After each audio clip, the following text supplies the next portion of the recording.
Welcome everyone to the August 21st meeting of the Southwest Vermont Union Elementary School District. Happy to see the faces that I see today because we get to meet people and say hello in new roles, and that's great. But the first, just to make it all above board, I would entertain a motion to slightly amend the agenda, which is simply to move the current agenda item 8 as agenda item 2, please. So thanks, Scott. Can I have a second for that, please? Second. Thank you very much. First and a second. Any discussion on amending the agenda as described? Hearing none, all those in favor of amending the agenda as described, please signify by saying aye and raising your hand. Aye. Any opposed? Abstentions? Great. So the first agenda item is the Pledge of Allegiance. So I would invite folks to please stand.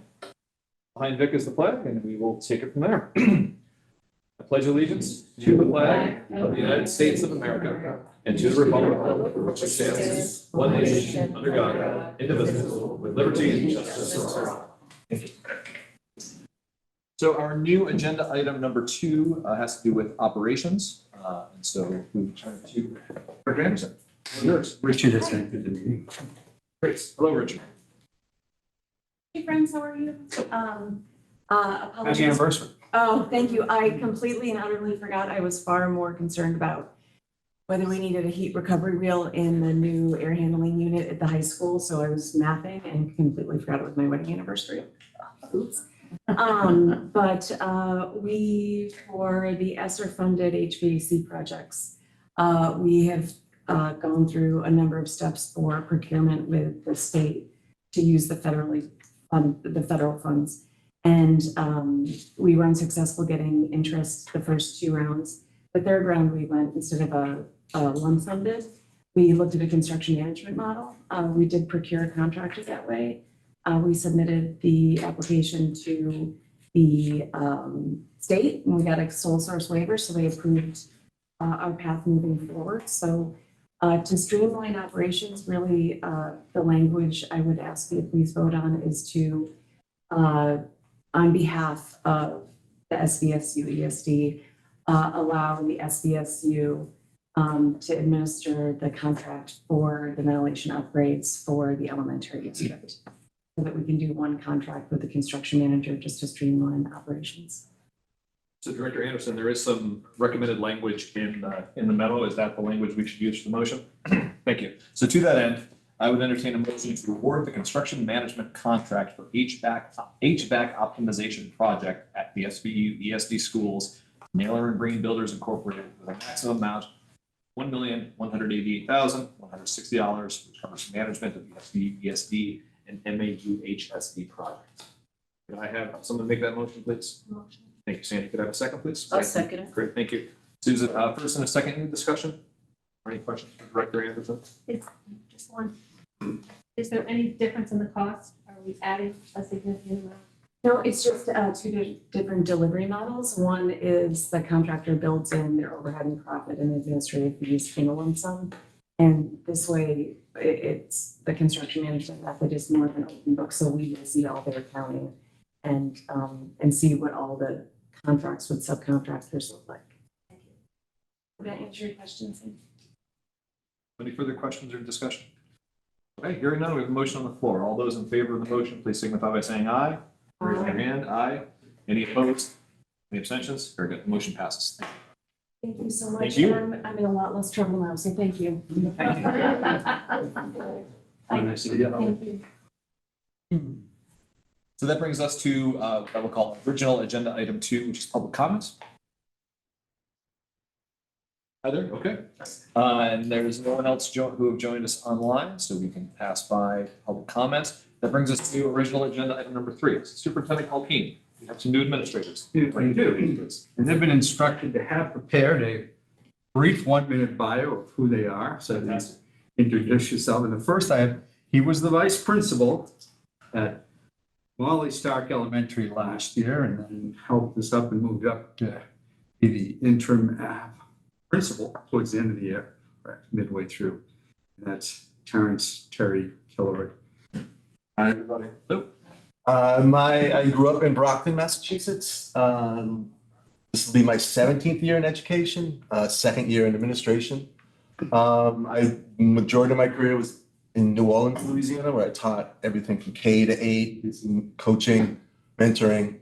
I'm really excited to work with Ty this year, my new assistant principal, the returning staff and all the new staff we have, and also reaching out to stakeholders in the community, making those connections with the kids, the families, community partners, to bring back the warm, welcoming spirit of Molly Stark. What did you coach? I coached pickleball. It's called, and then there was also a cabbage ball too. That was kind of like the softball version in New Orleans. I also coached teachers too. Did you play tennis? I'm self-taught. Yeah. My backhand's not very good. Thank you, Terry. Sitting next to Terry is the new vice principal at Molly Stark Elementary School, Ty Snell. Hi, it's very nice to meet you all in person. My name is Ty Snell. I've been a Vermont educator for 10 years. I taught over in the Brattleboro district prior to moving here recently. I taught at Molly Stark last year and the year before. And this is my first year as an administrator. I've taught a variety of grades, taught kindergarten, first, third, fourth, and sixth. And although I may not look that old, I promise you it's been a while in the classroom. Height is not on my side. I have also been a mentor for new teachers. And in 2021, I was nominated as one of the emerging leaders for Southern Vermont, which was kind of cool post-COVID. And that happened in my prior district. So I've really enjoyed working with Terry. Last year when we had a switch in leadership, I was helping as a designated employee with some of the HHB paperwork and some smaller administrative roles through a stipend position. So that was a nice gateway into what administration was like. And I'm just finishing up a intensive leadership program through Castleton University. And 2 years ago, I finished my master's degree. So yeah, and on the side, I love hiking. I have not coached pickleball, but I coached gymnastics. That's actually how I got into education when I was a teenager, was really finding my love for children that way and giving back to the community that gave back to me. So I'm hoping and excited to work here in Bennington with all of you. So I appreciate your time. Thank you, Ty. You're welcome. Sitting next to Ty is the new principal of Bennington Elementary School, Dr. Richard Arroyo. Hello, everyone. Well, 20 years in education. I actually started out as a custodian in the building that I later became the principal of, which was really fun. Very interesting when you clean the halls as a custodian and then later clean the halls as a principal. It's a much different cleaning process, but it's still cleaning nonetheless. Throughout my 20 years, I was a technology education teacher, wood shop, auto shop, those types of content areas, which was really wonderful, teaching students about the way to use their hands, authentic learning experiences. And that's really where I like to use a lot of my administrative roles, are teaching people how to use these real life experiences that we have as educators and as people, and as a football coach and a softball coach, and throughout my time, really knowing how to get to use the best of each individual is what I like to try to drag out of people. So it's part of the fun, it's part of the opportunity that I like to provide. I did my doctoral dissertation in Brockton, Mass. Oh, nice. Love me some Brockton. Special thanks to all of them there for all they helped me with. But to that point, I will definitely reach out to the community. Have already begun to volunteer in the community. I live on Main Street in this community. So my wife and I have been here for 3 years now as visitors, and now we are residents, which is really fun. And I take great pride in this opportunity and thank the board and everyone associated with it to give me this opportunity to really make a change in the way business has been done at Bennell. Not that it was bad or good or indifferent, just the vibe that I bring is one of hope, is one of excitement, is one of joy, and is one of opportunity. So thank you for the opportunity to provide that. Taylor Robinson began last year as a teacher at Pownell Elementary School and finished the school year as one of the co-principals at Bennington Elementary School.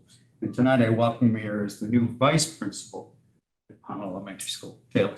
Hi, everyone. My name is Taylor Robertson. This is actually my 12th year in the district. And much like Ty Snell and some of the others tonight, I've taught a variety of grade levels, started out in second grade in Pownell in a bubble classroom and followed them up through. And so I've taught a variety of grades in Pownell. And as of late, as Jim had mentioned, I was called upon last year, just before Thanksgiving, for an opportunity to step in as an interim principal at Benel. And I must say that it's something that really solidified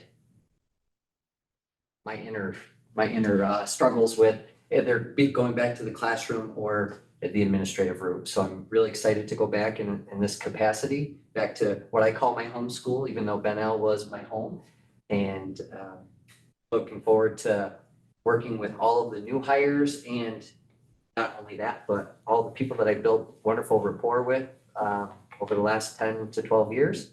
And I'm really looking forward to meeting all of the kids. That's something I really enjoyed at my time at Benel. And I just would like to go to say that I will be missing all of the students at Bennington Elementary. And they hold a near and dear place in my heart. They always will. And the staff likewise, they put in 110% every day. So I'd just like to share that. But I'm looking forward to my new role as assistant principal in Pownell. And I hope everyone has a wonderful school year. There are 4 new administrators. There's a lot of new other staff too, but they would overfill this room. That's the sound of the administrators. I just make a comment of more of a compliment to you guys. I work with a number of people who are my friends who work in your schools, and you have a tremendous amount of excitement behind you. You have a tremendous amount of buy-in by the people already, and you have yet to open the doors for day one. So congratulations on that. People are really excited for you guys. And please don't be strangers to us. Come back and be with us so we can hear about all the excitement that's happening in the schools from you. So I'd like to say that if I may, open door, please come visit every day if you'd like. Every day is a bit much, but you know what I mean, anytime you want, come visit, come be a part of our community. I'm saying that for all of us, but I'm saying it for Benel, come visit, please. The more you see, the more you know what's going on, the more often we'll be able to say, these are some of our needs, and these are, the way we're trying to approach these needs, and positive and things that need to be worked on. So open door policy, I know from the Benel perspective at minimum. Great. So that brings us to our next agenda item, which is originally posted as number 4, school security discussion. There are 2 parts to that. One is a discussion of the school resource officer position, those that are allocated, and the single one that is filled, and also school security alternatives is how the sub item is noted. So, this board has a decision to make regarding what to do moving forward with SROs. Just for the sake of anyone who might not be made aware, in the last several years, we've had a line item in each budget to fund school resource officers. The idea being we would have one in each of the elementary schools. At the time that this board was formed, the Unified Elementary School District was formed.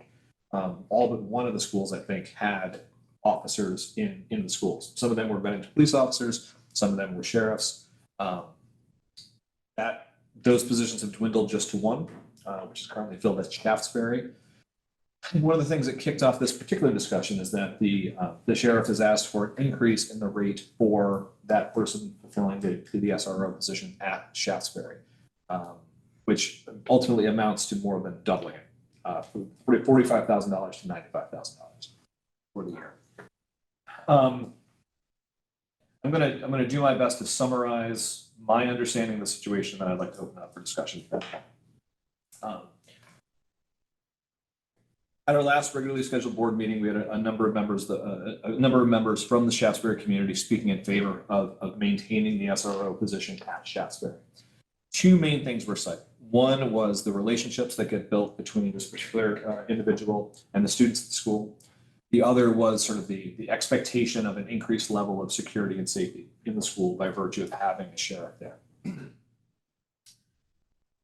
We need to separate those 2 things out because the function of the SRO, as it's been explained here throughout the years a number of times, is not as security. That's not the first and foremost purpose of the SRO. The purpose of the SRO is to create a link between students and the law enforcement community. Various members of this board have raised over time the question of whether or not that's our responsibility as a school to support those relationships between law enforcement and children. I think that's a very valid point. The other question becomes, with the position that's currently filled at Shaftesbury, are those relationships and the fun things that we heard out, the last meeting, parents talked about how this individual is present to greet the students, and lots of students like that they do a Friday like hide the flag activity, and lots of students like that.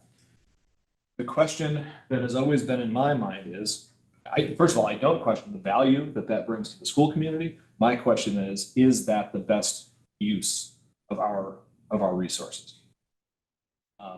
The question becomes more so in my mind when we see the increase in the request for what that's going to cost us. That's one piece of it. The other piece of it is I continue to seek out information about the efficacy of armed law enforcement presence in school as a security measure. And it seems to be, looking at the aggregate of the data that's out there, there is not a reliable connection between the presence of armed guards, I'll call them, whether it's trained law enforcement or someone else. There's not a reliable connection between armed guards at the school and decreased severity of school violence. I'm not going to say that it never that a school is never safer with an armed presence than not, but the aggregate of the data seems to be that that's not a reliable measure. And so again, we need to ask, what is the best way to help ensure safety of our students? We've certainly done some things over recent years. We invested in infrastructure essentially to keep doors locked and to keep a better track of who is entering and exiting from our buildings. I think that's a huge step in the right direction. But we need to talk about personnel. So before I say anything further, I'll pause and I'll open up the floor for anyone else to share their thoughts, whether board members or not board members. I would open up. Scott, please.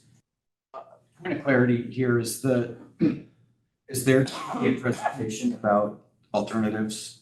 Yes. Okay. So I wonder if perhaps we can get that, absorb it a little bit perhaps, and then act on, so moving A to B really and B to A. I don't have any issue with that, Scott, in terms of the order in which we take action. Maybe we can just have a general sort of philosophical conversation about the roles of SROs and the role of an armed law enforcement presence in schools. I'd be interested to hear what other board members think about that. I'll clarify that a presentation is on the agenda, but there's no action requested next to it because it's meant to inform the board of what one alternative may be, and then for you to decide for it and put it on the agenda as an action item if you want In to. the future or this one? No, the only action requested is on the school resource officer. School security alternatives, there is no action requested at this time because you're just going to hear it. But No, I just thought that perhaps some of what we would hear in B could inform our decision for A. It very well might. I just was with that caution that you wouldn't vote on it. Yeah, great. So before we take action on originally 4A, let's hear 4B as well. I think that's a great point. But truly, the floor is open. I feel as though we should have some kind of security in the buildings, but I don't know what the alternatives are to what is currently offered. I also feel that there's an equity piece that we need to make sure that all of the schools have the same availability as the others. Regardless of whether they have a bigger need or a smaller need or an associate principal or not, whatever the staffing is, we have to decide what's equitable for all the schools going forward. And I'm hoping that the alternative might be something that we could consider, because I also have a strong feeling about that amount of money, the increase, and that being dedicated to one school and to one resource officer. That is, I think, difficult for the rest of the schools to watch, regardless of how great he is. Sure. Or she is. Yeah, Glenn, please. Okay. Not having heard Ben's presentation, Is it possible in the event that this board decides that we're gonna go with, say, the sheriff's department or Bennington or somebody else, have we countered them with a different offer? You were at 45, you're asking us for 95, how about we land at 60? No, we have not. Okay, Yeah. just something that's out, you never know, because they have a budget in the line item too. The other issue is no matter what you pay them, there's only one available. For all Yeah, schools. no, I understand that point. For all outlying schools. Yeah. Because the BSD or the former BSD could have access to the bench at least. We were told that if we weren't willing to pay it, they have somewhere else to send them that will pay it. We did not. Okay, so I'm immediately getting into nuts and bolts that I think that probably Vic will be addressing, so I think I'll reserve where I was about to go till I hear more there. Okay. Susan, is there anything that you'd like to add at this Well- point in the conversation before we turn the Well, floor? I just think it's a lot of money, and with us having to cover more schools and we don't have anybody, I think the money should be split out through all schools and find security in every school and not just pay a large amount for Shasberry. Everything else should be covered. So let's pause on conversation regarding 4A and let's open it up for 4B. So Superintendent Colquhoun, I think, So this time I'm going to ask the SVSU Safety Coordinator, Vic County, to address you with a proposal that he has for school safety officers is the term that he is using for this. They are not armed security, and so we're not using the word security, school safety officers. We should understand we met with HR and the amount of money that we have enough for 3. Because we got to assume benefits too. So I think we have 295,000, which HR estimates based on what school safety officers get paid at the middle and high school. We could have 3, possibly 3.5, but we wouldn't, possibly even a 4th if first 3 you hired didn't take benefits, but you can't plan on that, right? So. Thank you. I hope you don't mind if I stand to address you. Well, thank you for the opportunity to be able to speak with you tonight. And we do have some recommendations. Hopefully I'll answer any questions you have. But I think where I want to start is I want to give you an overview of a campus safety officer and what we have in place right now and what we'd like to see in place in the elementary schools. So again, as Superintendent Colquhoun says, we're getting away from using the term security. Again, law enforcement, as you mentioned, Mr. Chairman, does have some controversies nationwide as far as their presence in schools, and security is kind of falling under that umbrella. So we have chosen to go forward talking about campus safety officers. We're calling them CSOs. And to give you some background, in the high school, we've had campus safety officers for a number of years. And the campus safety officer is being also initiated in the middle school this year. So we're going to have campus safety officers in the high school that we've had for years. We're initiating a campus safety officer model in the middle school. And the campus safety officer is an integral part of the campus safety team. And to give you an idea of what their role is, so the campus safety officer is our employee. They work for the SVSU. And they are under direct supervision of an administrator. So in each building, in the high school, it's one of the assistant principals that assumes the role of the director of the campus safety program and works in conjunction with the campus safety officers.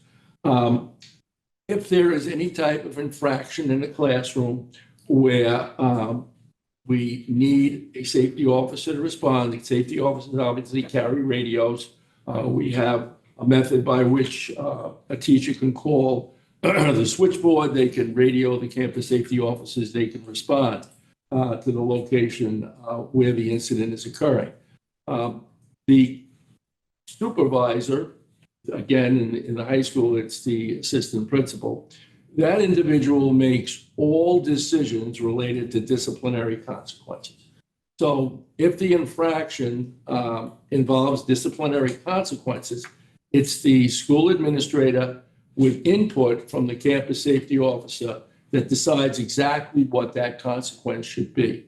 In the event that the incident arises to a criminal event or a violation of public order where it's necessary to involve law enforcement, then it's the school administrator, again, with input of the campus safety officer as part of the team. They would contact law enforcement to ask them to respond and either initiate an arrest or criminal charges. There's a lot of benefits to this program. And, you know, I want to tell you a little bit about the campus safety officers. These are well-trained, experienced individuals. We're not talking about a security guard from a security agency. We're talking about trained professionals. And these professionals are trained in incident command. They're trained in restraint techniques. They're trained in threat assessment. They're trained in active shooter protocol. So every one of these people that we currently have employed, and again, hopefully ones that we'll employ in the future, you know, we're asking for minimum educational background. And again, we were asking for a bachelor's degree. We were also asking for a minimum of 5 years experience with either law enforcement or security. So again, all of these individuals that we've hired are seasoned and well-trained. The other thing that is important to us in this model is that these individuals follow the student handbook protocol for searches of students, for interviews of students, for questioning of students. And again, we like that consistency. And again, this is why we're going to recommend to you that we consider this model in the elementary schools. We want consistency district-wide, and Ms. Foster, you mentioned that a few minutes ago. You know, we should have some consistency in what we're doing. These individuals not being law enforcement or security, they're recognized as safety officers by the students. And I can tell you that the students feel very comfortable with them. Now, what we have is we want them identifiable as essentially people who are going to preserve the safety. So we have badges that they wear, and this is the extent of their identification. But this is important because we want members of the public, we want parents to know that we have safety officers. We're concerned about safety in our schools, and we have the people that are designated to fulfill that role. So the students feel very comfortable with them. Students go to them with questions, concerns, suggestions, and building this rapport is so important. We want the students to feel safe. We want our school community to feel safe. We want our teachers and staff to feel safe. And I can tell you that both the superintendent and myself received nothing but positive comments from students, from teachers, from staff, that they do know there's a presence there. They do feel very comfortable in knowing that. So again, that's kind of the profile of the campus safety officer, that they're working as a team with a school administrator, and they're well familiar with the protocols that are outlined in the handbook. There's no vagueness as far as who are they responsible for. Some of the concerns with SROs is that SROs are employed by a police agency or a law enforcement agency, whether it be the sheriff's department or the police department. And so there's kind of two commanders there. You work for the police department, but you're spending some of your time working in the schools. At times, sometimes it's a little muddy. Who do I work for? Understanding and communicating protocol in a school that's a little bit different, certainly than the protocol we're going to use on the street, whether it refer to student restraint, whether it refer to search and seizure. There's a different standard versus probable cause and reasonable suspicion. So again, SRO program is great. Every community's got to make a decision as to whether they feel an SRO or a campus safety officer is a better fit for their community. As the superintendent said, we're a small town. We have a police department that is outstanding, but again, they only have so much manpower. The sheriff's department is in the same situation. And, we've asked, is it a possibility that there'll be additional personnel? Both the superintendent and myself were told no. So again, I feel that we're moving in the right direction, having you consider expanding our campus safety officer program beyond the high school, beyond the middle school, into the elementary schools. I can tell you that we've met, the high school and the middle school teams have met. My intention would be that periodically I'd like to meet at different schools in the district. I'd like our campus safety officers to know one another. In the event of a real crisis, campus safety officers can respond to that school. So we'd like to meet periodically at different schools. So everybody comes familiarized with those schools. Everybody knows who the campus safety officer team. So that's kind of the vision that we have moving forward. And that's what we wanted to present to you tonight. And certainly, I'd be happy to entertain any questions you might have. So, Dr. please, first of all, remind me, is it that law enforcement officers are certified or licensed as law enforcement officers? They're certified as Okay. So is there an expectation then, under the model you're describing, that CSOs are also certified law enforcement personnel? Or They are not going to be certified law enforcement. They are going to be certified campus safety officers based on whatever criteria of training and education we mandate. And as I say, right now, all of our campus safety officers are trained in the areas that are critical to be able to manage a student population. Incident command in the event of a crisis or an emergency event, restraint techniques, and what's the extent of restraint techniques that they could use. And again, noting that the restraint techniques that can be used in the street are certainly quite different than in a school setting. And again, the threat assessment, which is essential, and we've been doing threat assessment training for years, and they're all trained in that regard, and also active shooter protocol.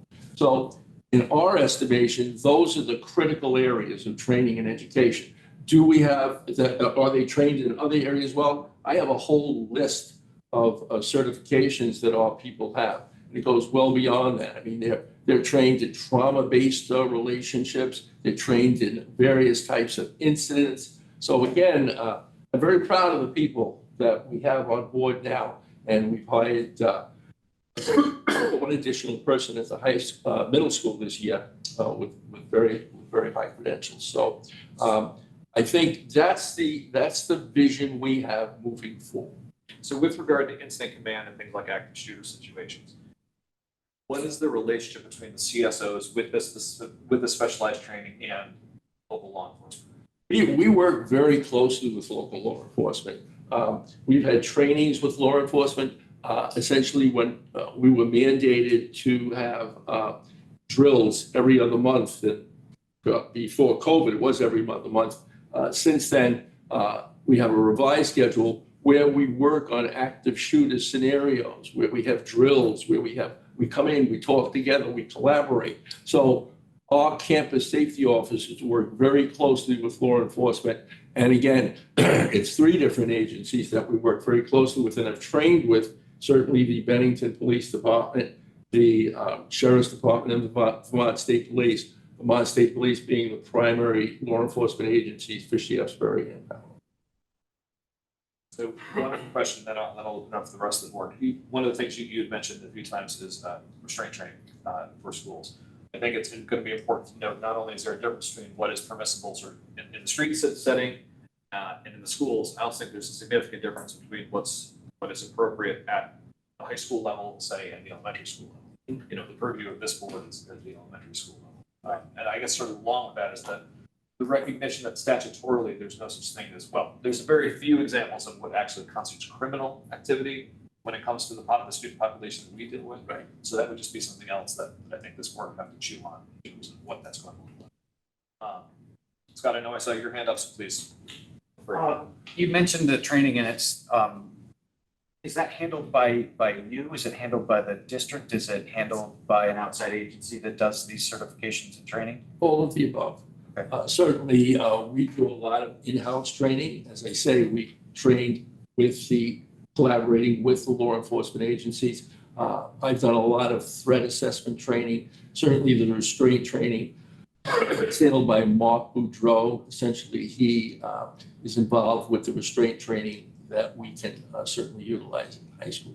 So yes, a lot of it's in-house, but again, a lot of these individuals that I've mentioned have also outside certifications as well from outside agencies. The training for these resource officers are primarily done in-house, not outside. As I say, combination of both. For instance, incident command training is state training. Okay. That our people take. So it's a combination of both state certifications and in-house training. While I have the floor, I just have a couple others really quickly. The fire drills, active shooter drills in each building. What is the schedule and what is the cadence of those? Hasn't been released yet. Again, last year, especially at the elementary school age level, we were actually doing the active shooter drills very, very, very precisely. And again, nationwide, it's caused some concern in younger students. You know, when they see the police in the school, they get nervous and apprehensive.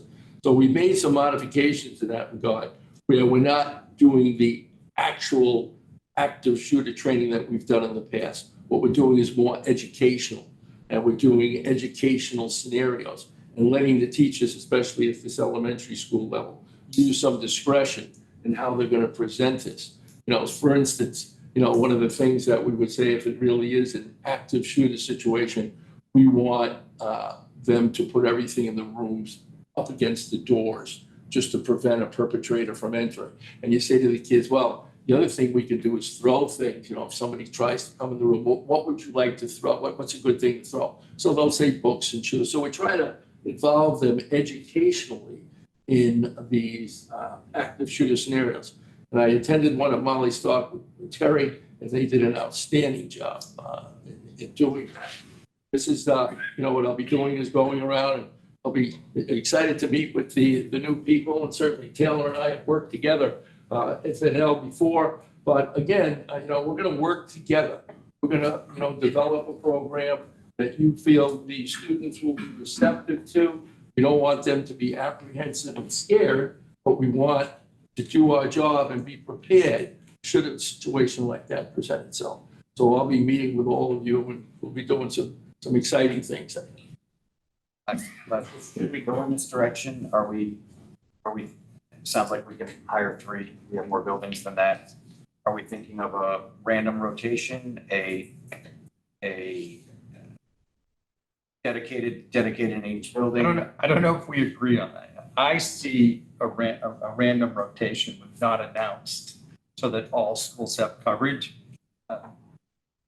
And that means that's in stone, because they could identify maybe schools where somebody went, a couple of schools where a couple of people were permanently housed and there was one other who did rotation. I don't know what the model looks like. In another budget cycle, We can have all. you would have to address all of them. And that's I think maybe my last question is, where, Jim, you'll probably answer this. Where is this an SU issue versus where is this an individual board issue? And I say that because one of the things that, and I've been thinking about it for a while, but one of the things that you said is this person is an employee of the SU. Correct.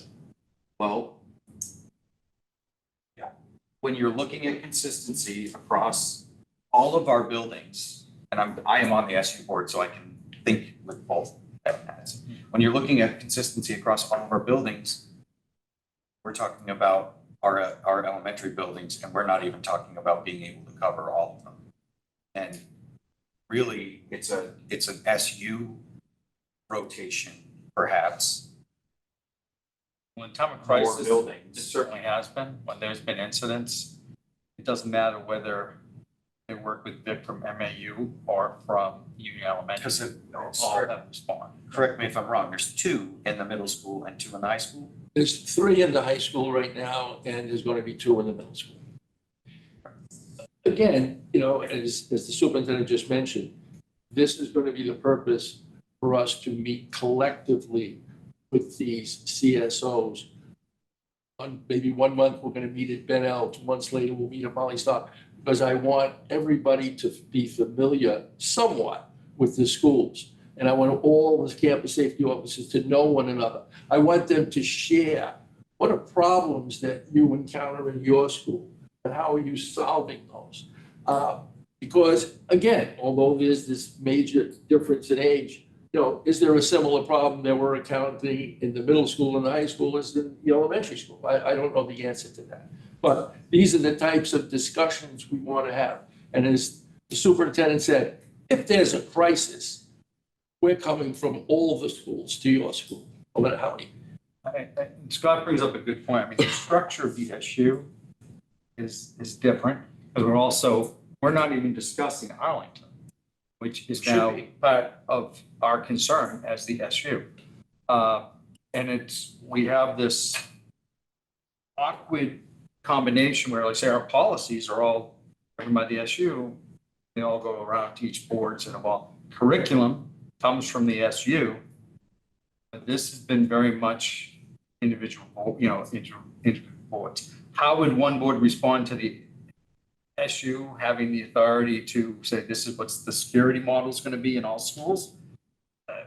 I don't know if the SU actually has that authority to do that, but consistency would be good. But this is going to be, if you go with this proposal, it is going to be a multi-year, because not only are you going to have to add additional, you heard what Vic said, the high school has 3, middle school has 2, some of your bigger elementary schools at some point may need 2. So then, what does that become for a budget line item?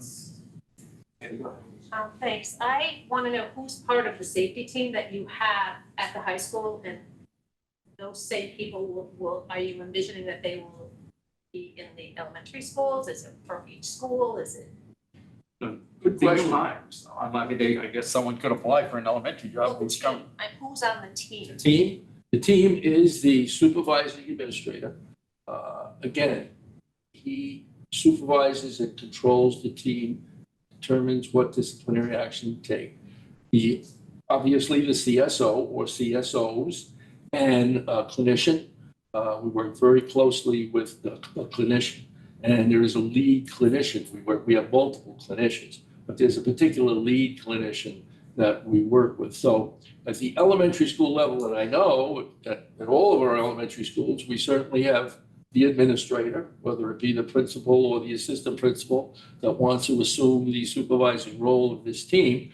We certainly have, hopefully, the CSO and certainly a clinician that we could designate as the primary person.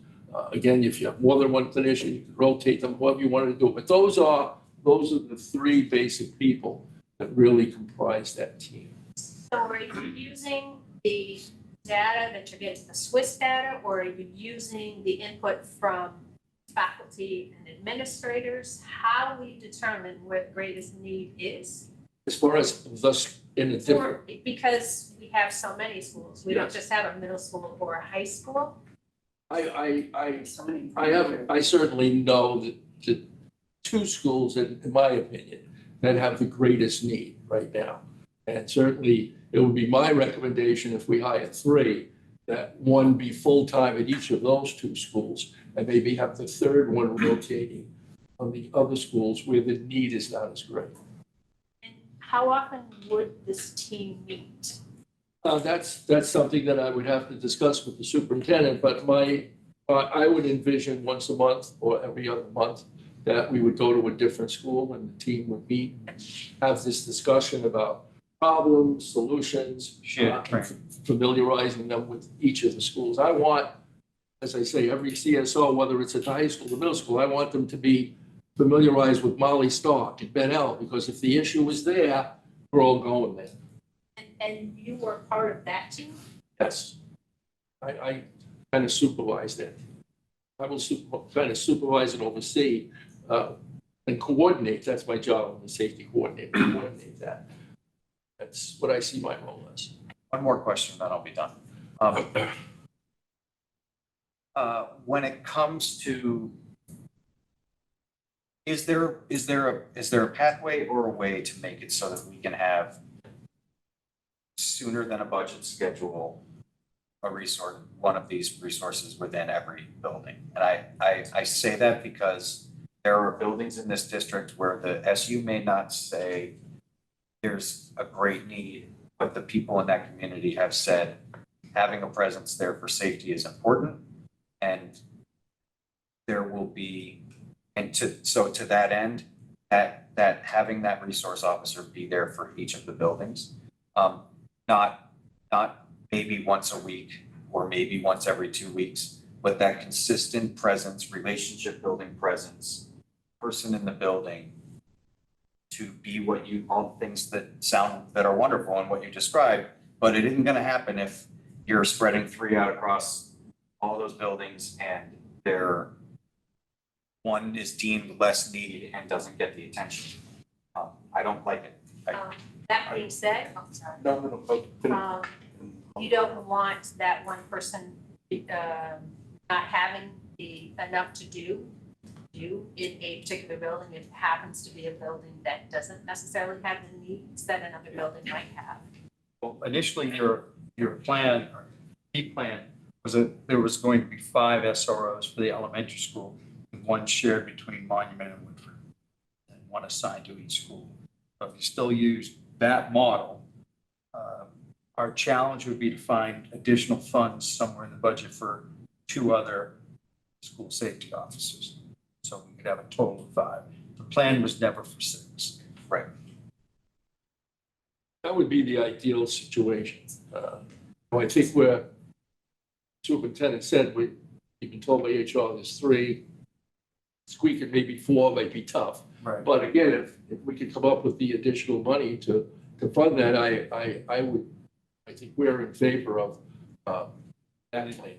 The best case or worst case scenario looking at, I think we would have to find funds for 1.5 additional staff. Probably get 3.5 out of what we have budgeted. So that being said, if there's less of a need, does that mean that perhaps there would be someone that would be like 18 hours a week instead of? I mean, here's where we may be able to do it, but then, the risk is we all better get a budget passed for the following year that has them all. We're already going to be into the school year right time we hire those people, so it'll be prorated salaries. You'll make a little there. And then we could have the business manager start looking to see what accounts, this other open positions, which will have some breakage determined because it's not filled yet. It's a bit of a gamble. It's not probably the biggest gamble that, boards have taken. And like I said, the longer it is to get, say, person 4 and 5 on board, the less funds you need to do it. So, and you're not going to be able to vote on this because it wasn't warned for a vote till your September meeting. So again, you're going to make whatever, a couple of payroll periods for sure, that these positions aren't filled. Do these people work in conjunction with the administrators to help and assist with the safety drills? Yes, absolutely. So at the end of the year, the forms will be filled out accurately, and then I'm guessing that you'll review them? It does every year. Before they go to the chair? Before the written statement goes to the chair? Yes. Okay. I got a couple for you. Sure. First off, you mentioned training. Who are the agencies that do all the training? Can we get a list of them Sure. aside from CPI or? CPI, familiar with that? emergency management, Vermont emergency management, and then our in-house training, because I'm certified trainer. So, yeah, I'd be happy. All right. And I'd be happy to give you a list of all of the different types of trainings in addition to. I just think we should be as informed as possible about what they are before we decide on it. You mentioned threat assessments and those being done by your staff. We have a threat assessment training now that multiple administrators have attended. Some of our campus safety officers, we're gonna get them all certified. But yes, we have an organized outside agency for us. That they're bringing in, No, it's already here. Okay. We're doing I do behavior in another SU. Yeah. My protocol is I need to bring in a licensed mental health Yeah. person to do that threat assessment. We have. We're gonna have that same license here? Yes, sir. Last thing, with behavioral staffs that are already in place in 3 of the elementary schools, is there an opportunity to go in and grow from there and do so at less of a financial impact right out of the gate? Not sure. The people who do the behavioral response now at Bennington Elementary, the people who do it at Molly Stark, isn't that a good place to sort of grow a candidate from? Again, as I say, we can tailor whatever background and experience we want people to have. At this point, we were saying, as I mentioned, the bachelor's degree, and we were saying minimum 5 years of law enforcement or security experience. We can expand on that if the board sees fit, if they want to.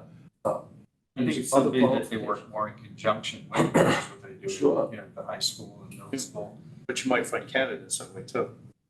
Yeah, but I think the principals also want them for their other resource too. I don't doubt, I'm just looking for ideal. And if I understood you correctly, they will be sitting on the team as well, Yes. if we gave us, okay? Yes, the every people on the team as well. I don't want to put you on the spot, but I'm going to. You can put me on the spot. Thank you. Just as a baseline, thinking back, the number of times at the high school or middle school had to have a response. Was it daily? Was it twice a day, once a day, 6 times a day?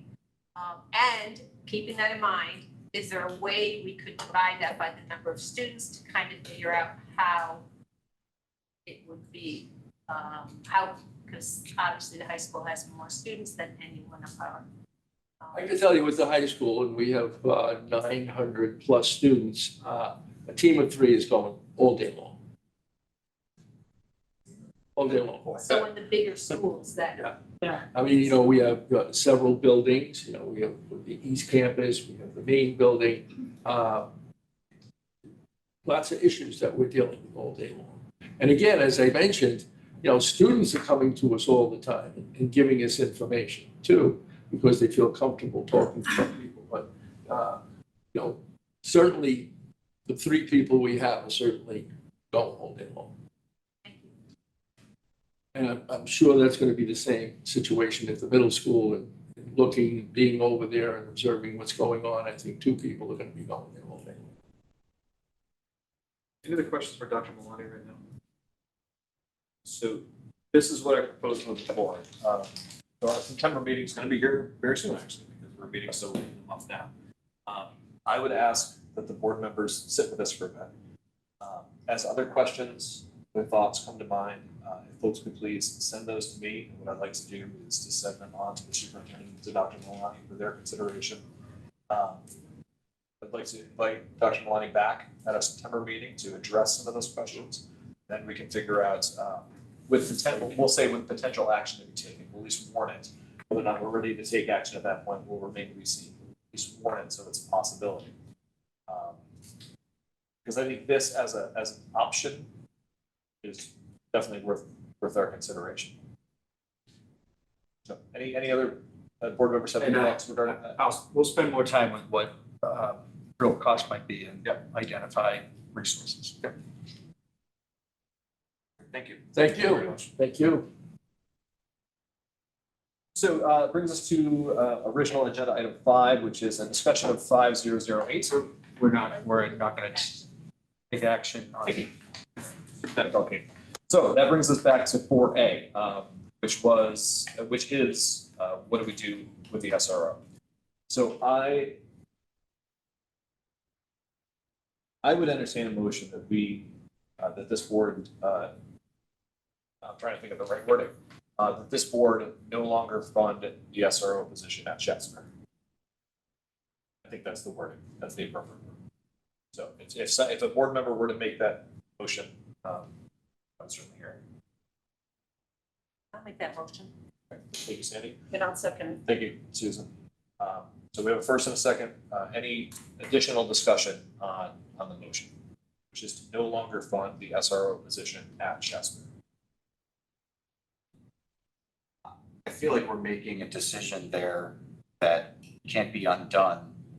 And we haven't finished the conversation with Dr. Malani. And to that end, that makes me uneasy. So I think fair enough, Scott. I think what we've seen though is, I don't think it's a one-for-one replacement. In that, understandably, maybe we can't undo this once that particular sheriff's deputy is deployed elsewhere. But for the things that we discussed, and for the things that I introduced, at least, either the role of the SRO in terms of building those community relationships, the relationship function that the current deputy serves at Shaftesbury, whether or not that is something that we think is a wise allocation of that $95,000 a year, and the question of the security feature, the level of security that person in school. Again, just the research. In my reading of the research, it doesn't support it necessarily. And so, at least I am comfortable moving forward in making a decision about the SRO without necessarily knowing how and if we're going to institute additional levels of safety and security. But that's me. Superintendent Culkin, let me ask you a question. What's our drop dead date for making a decision around the SRO? I think we're fast approaching it, but I don't know. They may make the decision for us. It's maybe. And I'm not gonna be rushed into it. Okay. As long as we're not, I mean, so let me put this out there. So Sandy and Susan, you two have made and seconded the motion. School starts next week before your meeting. Is the SRO reporting to school next week? Since we still haven't been given a drop dead date yet, maybe that's not great. Let's rephrase. We've not been given a deadline to make our decision regarding funding the SRO. When that contract is executed, is it for the year? I guess what is our ability to then back out if the SRO starts at Shaftesbury at the beginning of the school year? The 31st, which is 10 days from. So I would say that the current contract continues until we sign one, but the sheriff may see that differently. I don't know, and I don't have the contract in front of me to answer that. And as Scott said, it may already be answered for us because we've, taken a long time to respond to the sheriff Bowl. Are we willing to pay the increased rates and retain the SRO? But he did say to me that he had another place to place the SRO. We weren't going to place it. So our drop dead may be, what's the start date for that other location? So what I'm does, speaking blindly on it. what does the principal have to say about this position in his school? He supports the position, yes. So he would prefer to have it than to. I think all 6 principals right now. But that's not the option. So I guess my question is, if he had an extra $100,000, is this where he would want to spend it? I wouldn't answer that for him. I don't know. No. I don't know Because that. we haven't heard, that's, Right. it's his. Yeah. It's not necessarily a school-based decision. Yeah. Sure. I mean, I'm uncomfortable with the idea of being locked into this for another year. But we have another option, potentially at least have another option. I think there's lots to be worked out still with what we heard from Dr. Malani tonight. But we have the beginnings of another option. And I don't think it's the best use of that $95,000. If he shows up, we're paying for the hours that he's there. I'd have no issue with that, yeah, I have no issue with that. And that just, I can't speak for the individual. I wouldn't want to be brought in for 2 weeks, meet and greet the kids, parents, and then we're gonna yank them. And how much are we gonna have to pay them Well, if it's the new school? It's an hourly rate, so It's it an would. hourly rate? Yeah, but it's just, That's, we have. we heard from a lot of parents about how much, their children enjoyed the meet and greet, and we're really gonna have this person meet and greet them for a couple of weeks of school with the potential that we may be pulling him. I'd be uncomfortable with that. Me too. So, so here we are. So we can either, we're back to the idea of needing to make a decision on this tonight. Again, I'm comfortable doing that. I guess we'll leave it with you, Sandy, since you're the one who made the motion. I am comfortable going forward knowing that there is always an option that at a later date, we could still reach out and see if they wanted to, if we felt a need to reach out to the sheriff's department. I feel they're always there. And if they had the availability, because we aren't guaranteed that this particular person is going to be in that school, the one that the families were so warm. Contract is not for the For that individual. individual. It's for the So we don't have that knowledge, it's going to be that person, it could be any person. But it was the families, if I understood them correctly, that really enjoyed that person, that one Specific person, yeah. So that being said, perhaps that one particular person may want this position, working with many schools instead of in the current position that they're at. And that's something that person has the option to continue. So I am okay to move forward. So continuing with the motion that you made to no longer fund the SRO position at Jasper. Right. Correct. Okay, so we have a first, we have a second on that. Any further discussion on this? Okay, so hearing none, all those in favor of the motion on the floor, which is to have this board no longer fund the SRO position at Jasper Elementary, please signify by raising your hand and saying aye. Any opposed? Aye. That's it, so no abstentions. So, motion carries. Okay, so that exhausts original item number 4. Agenda item number 5 is a discussion of draft policy 5008. Their students who are homeless policy. We have discussed this previously, but it was requested that it come back to this board for a note of clarity.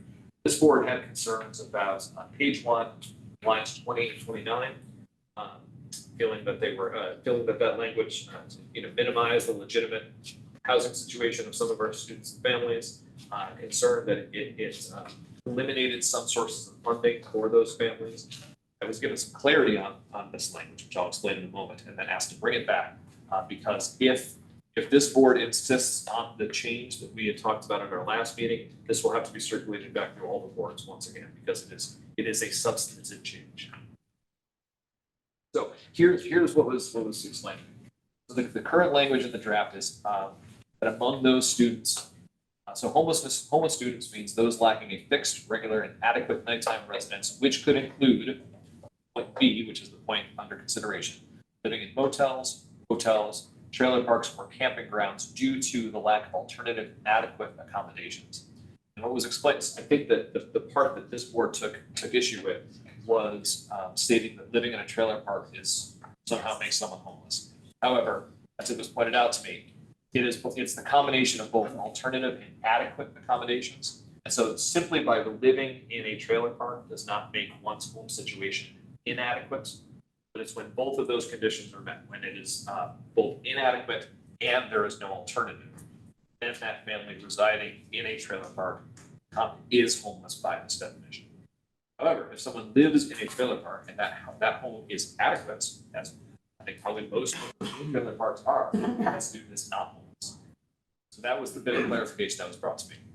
Scott? Just a, could one say, living in motels, hotels, trailer parks, houses, or camping grounds due to the lack of alternative adequate accommodations?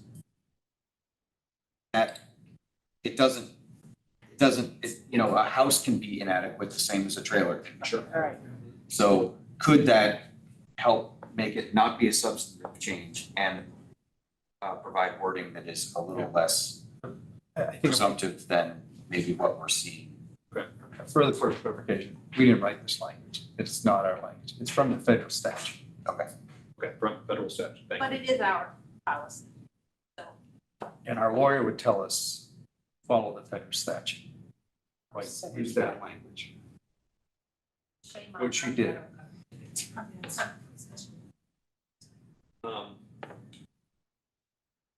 So Scott, your suggestion is to insert the word houses into that? You know, it's in point A. I mean, really, it's sharing housing or other person with other persons due to loss of housing, economic or hardship or similar reasons. So it's all captured in, I don't know, I can see we're being a little hyper focused on B, but really if I were to add home to B, it would be redundant to what's already said in A. I mean, I was one of the folks who voted in favor of sending this back to the committee because I was uncomfortable with the wording as it's presented here. But with the explanation that was given to me, I'm okay. It was, I now understand what the intent is. I didn't perhaps see before. So given that we have legal counsel suggesting that we just simply go with the federal language, which I think is sound advice, and given the clarification that's been offered through the policy committee, I would entertain a motion to adopt draft policy 5008 as published. So move. We have a second on that? Second. Thank you, Glenn. Any further discussion on this? Hearing none, all those in favor of adopting draft policy 5008, please signify by raising your hand and saying aye. Aye. Aye. Any opposed? Any abstentions? Okay, motion carries. Thank you. Thanks, everyone. That brings us to original agenda item 7, which is finance. The treasurer's report had been posted this afternoon, so we can take that under advisement. Superintendent Culkeen, do you know if Director Gordon is going to have anything for us this evening? I just saw her walk by. She is conducting continues, she's having, thank you, the warrant. Were you just looking for me? We'll sign that warrant. And I don't believe, just check our packet. I don't think there was anything else that fell under. Director Gordon also issued as part of the packet the memo regarding the replacement of the Bennington Elementary School roof. And just for note, and that it can be recorded in the minutes. The project was completed on August 3rd. $171,000 of that project was charged to fiscal year 23 local funds. The remaining of the balance, $104,000 will come from fund line item 3002. Which is the capital reserve amount for those schools. So that's now on the record. The work is done. I'm glad it was brought to our attention because I remember that was an item that caught many board members by surprise. So I'm glad that's sorted out now. Original agenda item 8 we already did. We are going to table this original agenda item 9, the discussion of the SVSU policy 5004. I'd like our full board to be present for that. Which brings us to original agenda item 10, which is the superintendent's report. Superintendent Culkeen, floor is yours. Good evening. First, they're still here, so let me say I'm thrilled that we were able to hire such an outstanding crop of administrators. It's a tight market. And for all our, we battle with many other school systems to fill these positions. So thank them, and I wish them all the best as we begin another school year. Of interest to you, probably got the email, the Vermont School Board Association, Vermont Superintendent Association Annual Conference is October 26th and 27th at the Lake Moore Resort in Fairleigh, Vermont. And some of you have gone in the past, and if you haven't, I encourage you to go. Contact Amy Goslin in my office, and she can assist you with registration if you want to go. That's October 26th and 27th at Lake Moore. Last week, we did hold, as we do every summer, a 2-day administrators retreat. We're up in Manchester, Vermont. I tried to take them away from here so that they're not leaning back towards what's on their desk. So it's 2 days of training. They spent half the day with the SVSU attorney, Dina Atwood, reviewing policies, getting drilled in policies. We always try to make work also a little fun.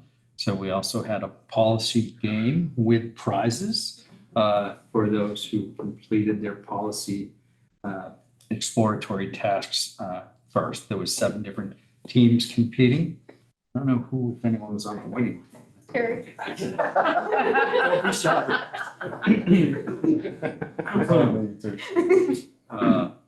We also had a guest speaker. Our theme this year was slowing the pace for good decision making.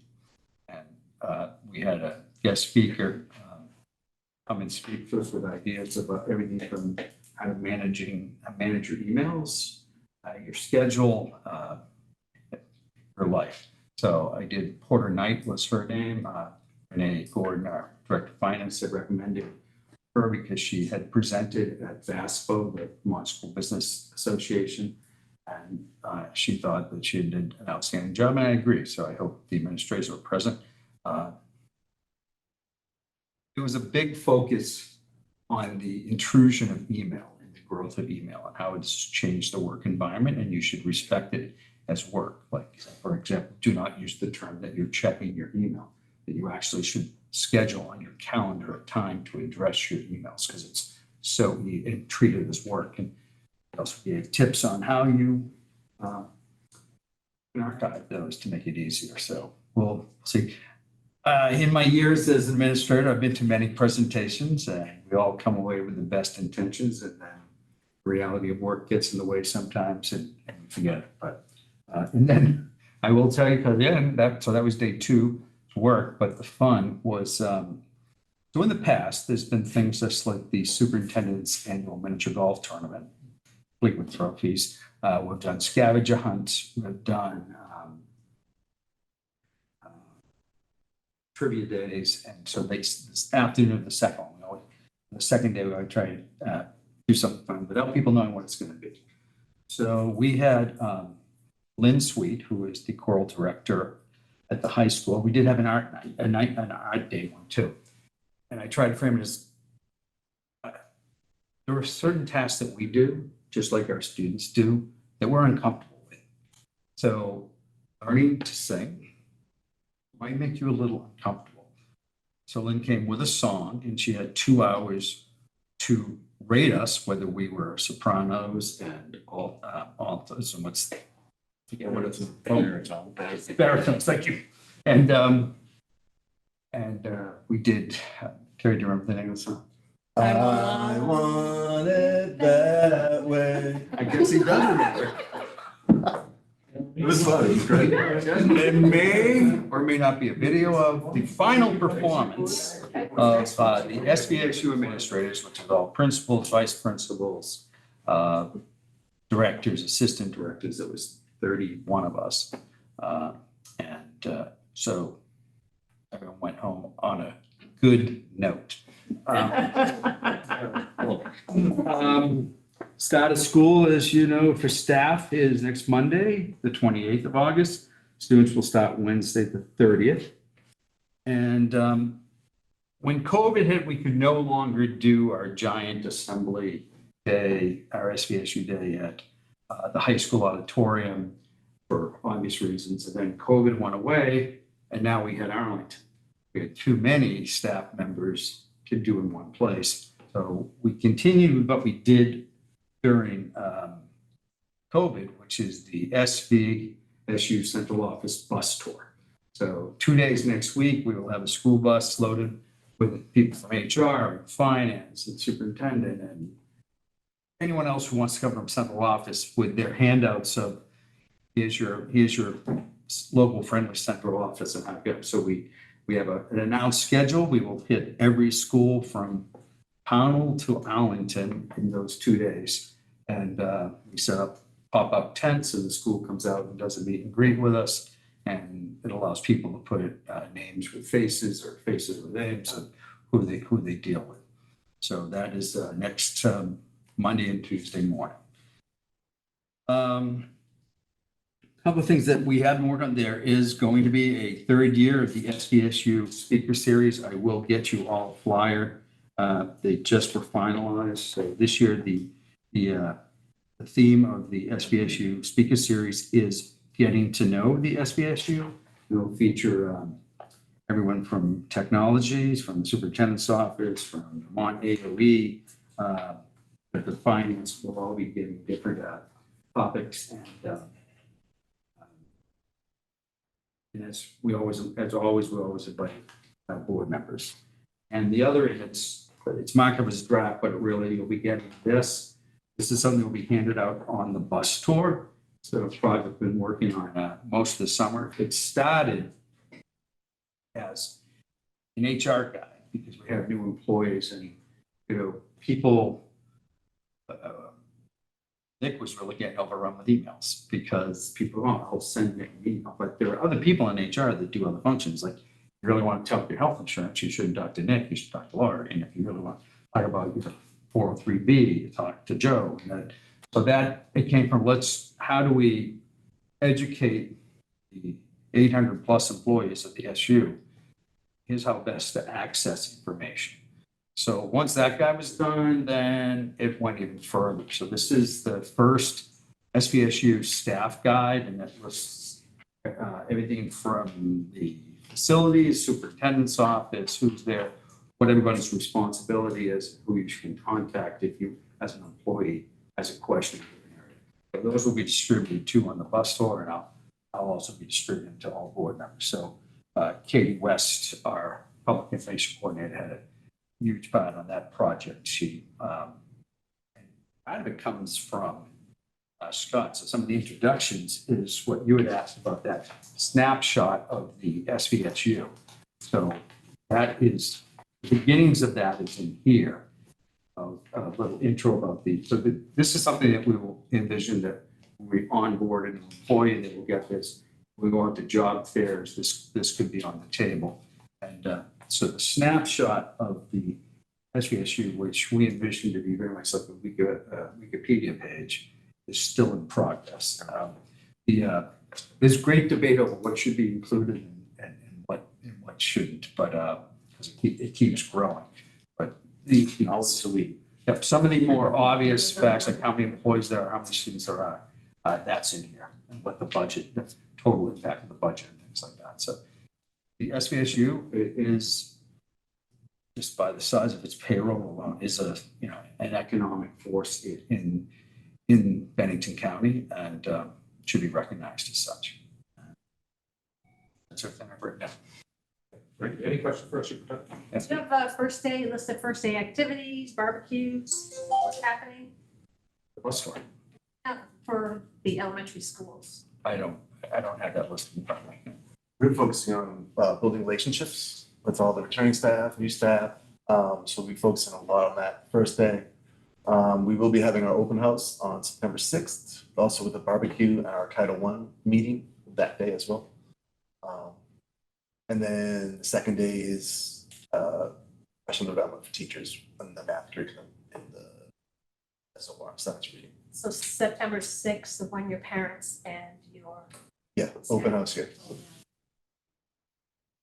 I know at Ben Hell, we're working on really establishing that social emotional management. For me, my professional development model has always been social emotional management and really working with teachers and students. And I was part of a principal's book club back in Connecticut, and the leader of the book talked about, as sport coaches, we brought we have preseason, we have conditioning, then we have actual games. But when we came back from COVID, we didn't have any preseason for our students or our staff. We didn't have any conditioning for our students and our staff. So we really started to implement a model of conditioning our students and staff on the social emotional wellness, coming back to school, norms, really building the structure that is formal education. And it was lost through COVID. It was slipping prior to COVID. So now it's our job as educators and administrators more directly to reestablish that. So that's the model that we're looking at Benel, to really start to establish or reestablish the norms, reestablish the culture, reestablish the climate of the building to make it a more conducive place for learning. So that's what the PD model looks like from our perspective. That's what we'll be working towards. I've already spoken with, excuse me, I don't know anyone's name yet. Names are just a bunch of words in my head right now, but I spoke to the wellness director. The wellness director. His name, His name, stick, sure. But to that point, to come into the building and talk about, some yoga, some breathing exercises, some mindfulness. Because the more we are aware of our mindfulness, the more comfortable we are, the more comfortable our students will be. So that's where we're working, and that's the direction we're taking at Benel. I have one more thing that I handed out to you, and I told you that this was coming. And I'm not asking for any action tonight. I would like you to read it. So New England School Development Council, I have contacted them about doing a study, an independent study. Not my view, it's not the board's view, it would be an independent study of all our elementary schools. The focus really is utilization space. As I've said to you, examples like, we operate all elementary schools in the same manner, same grades at every school. Is that something we should continue to do? I think we need to have that discussion. Because there have been proposals for turning one school into an early childhood center. There's another to having complete open enrollment, if that is even possible. So the cost of the study is $26,000. Director of Finance says that we do have that in the budget. I'm going to put this on the agenda for next meeting for a vote to whether the board wants to have the study conducted, read what the parameters would be. Do we have to copy? They don't have to write this down. Is it online? I think I saw it. I don't think it is, but I saw it somewhere. might have been online that I've said before that I was contacting New England School Development Council, who I've worked with before to do facility studies. We'll also get a demographic study out of this, enrollment projections for the next 10 years, see what we're facing going through the future. The person who used to do that for the SU retired a few years ago, and we've never had that. It was always done through the finance office. So we don't have that going forward. So that would be helpful. And we had a discussion, are our buildings in the, projected enrollments and operational building capacities, grade organization, accommodation of present proposed education programs, facility modification, closure, construction, alternative use. So those are all on the table.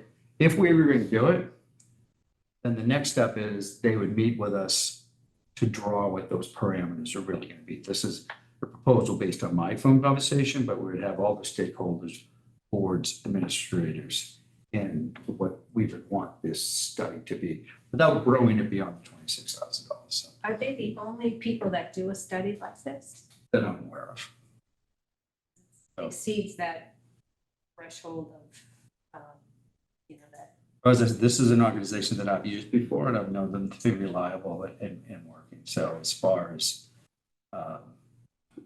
I can, your next meeting, I will see if there is any other vendor that would consider that. Thank you for getting this started. It's something that I've talked about on and off over the years, and potentially some really exciting tidbits that could come out of it and help us as a board. But I know for myself, when this board was merged, we thought that there were probably a lot of opportunities that we could be thinking about, yet they all seem really monumental to me.